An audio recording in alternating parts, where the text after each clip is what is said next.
আমরা চলে এসেছি এই মুহূর্তে লালটু সিটির সঙ্গে ঠিক সামনে। প্রতি বছর কিন্তু লালটু সিটির সঙ্গে খুব সুন্দর প্যান্ডেল করে, এবারও কিন্তু তার অন্যতা হয়নি। আপনারা দেখতেই পাচ্ছেন যে কি পরিমাণে ভিড় জমেছে এই লালটু সিটির সঙ্গে প্যান্ডেলে। আর এবারে দেখতে পাচ্ছেন যে কত সুন্দরভাবে মন্দিরটা তৈরি করা হয়েছে। তো চলুন আপনাদেরকে ভেতরে নিয়ে যাব এবং দেখাবো যে এই মন্দিরে যে শিল্পকলা এবং সবকিছু। চলুন আমার সাথে।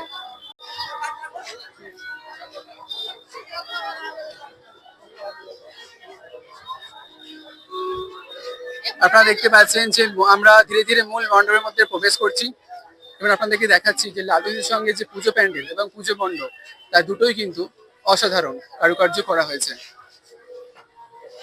শিল্পীদের ছোঁয়ায় হয়ে উঠেছে এই মন্দির, এই প্যান্ডেল অনবদ্য।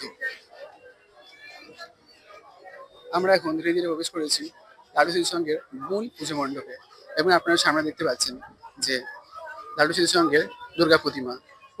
মণ্ডপের কারুকার্য এত সুন্দর, এত নিখুঁত ভাবে তুলে ধরা হয়েছে। তো মণ্ডপের কারুকার্যটা আমাদের ক্যামেরাম্যানকে বলবো যে সুন্দরভাবে যদি দেখায়।